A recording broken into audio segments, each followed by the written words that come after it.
पूरी दुनिया में अगर प्रकृति का अनूठा संगम देखना हो, जहां 24 घंटों तक सूरज निकलता है, जो खूबसूरत फ्योर्ड्स और पहाड़ों का देश है, जिसकी धरती को लैंड ऑफ द मिडनाइट सन के नाम से जाना जाता है।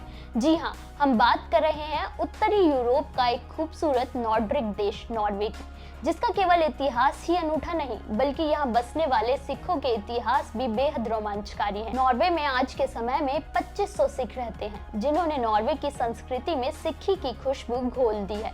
महज 5 दशकों में सिखों ने इस देश में न केवल अपनी बड़ी पहचान बनाई, बल्कि सिखों के लिए उनकी आन बान शान का प्रतीक गुरुद्वारा भी स्थापित किया गया है। और इसी इतिहास का गवाह है यहाँ का गुरुद्वारा श्री गुरु नानक देव जी साहिब गुरुद्वारा। आज के इस वीडियो में हम नॉर्वे के ऐतिहासिक सिख धरोहर गुरुद्वारे के बारे में बात करेंगे, जो कि गवाह है वहाँ पर सिखों के शुरुआती संघर्षों और उनकी जीत का। नॉर्वे एक ऐसा देश है जहाँ की इकोनॉमी काफी मजबूत है, वहाँ का पर्यटन काफी मशहूर है।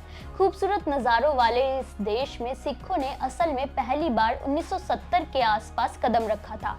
अगर सरकारी आंकड़ों को छोड़ दिया जाए तो यहाँ करीब 5000 सिख रहते हैं।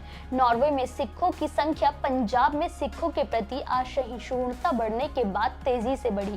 खासकर 1984 में हुए सिख दंगों के बाद सिखों ने नॉर्वे में प्रवास तेज कर दिया। नॉर्वे एक धर्मनिरपेक्ष देश है, तो यहाँ सिखों को बसने में कोई खास दिक्कतों का सामना नहीं करना पड़ा और वहाँ पर पहली बार सिखों के जाने के कुछ ही सालों में सिखों ने अपनी सामाजिक पहचान स्थापित कर ली और वहाँ स्थापित हुआ पहला गुरुद्वारा श्री गुरु नानक देव जी साहिब। आइए जानते हैं कि क्या है इस गुरुद्वारे की कहानी। नॉर्वे में सिखों की संख्या में जब इजाफा हुआ तो वहाँ पर गुरुद्वारा बनाने की मांग बढ़ी।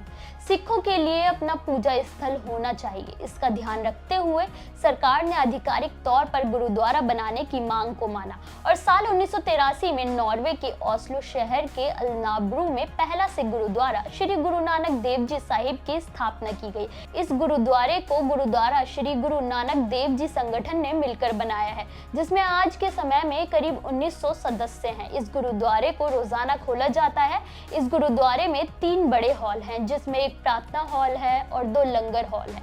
इस गुरुद्वारे में एक बार में 500 से भी ज्यादा लोग आ सकते हैं। लंगर हॉल में रोजाना लंगर होता है, जहां केवल सिखों के लिए ही नहीं बल्कि सभी लोगों को आने की अनुमति है। ये गुरुद्वारा सिख धर्म से जुड़े लोगों को उनके धार्मिक महत्व, संस्कृति से जोड़ता है। ये गुरुद्वारा इसलिए भी काफी प्रचलित है क्योंकि यहाँ हर साल विदेशों से ज्ञानवान सिखों को नियमित रूप से आमंत्रित किया जाता है, जो कि धर्म ग्रंथों के पाठ, भजन, कीर्तन और प्रवचन किया करते हैं, जिससे सिख धर्म के प्रति लोगों की रुचि और ज्यादा नॉर्वे में बढ़ रही है। इस गुरुद्वारे में हर रविवार को यहाँ सिख स्कूल का आयोजन किया जाता है, जहाँ छात्रों को धर्म ग्रंथों का अध्ययन कराया जाता है। साथ ही भजन गायन का भी आयोजन किया जाता है। इसके अलावा सिख समुदाय पारंपरिक वार्षिक खेल आयोजनों और अन्य सामाजिक गतिविधियों जैसे कि वैसाखी, लोहड़ी, गुरुपर्व में सिख भारी संख्या में इकट्ठा होते हैं, जो यहाँ रहने वाले सिखों की एकता का प्रतीक है। ये गुरुद्वारा सिखों की मूल संस्कृति को बनाए रखने में अहम भूमिका निभाता है।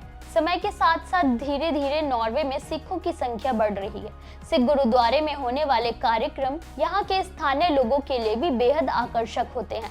लोग धीरे धीरे इन गुरुद्वारों से जुड़ रहे हैं और गुरुद्वारे श्री गुरु नानक देव जी की महत्ता भी बढ़ रही है। नॉर्वे में मौजूद इस महान गुरुद्वारे की कहानी आपको कैसी लगी, हमें कमेंट करके जरूर बताएं।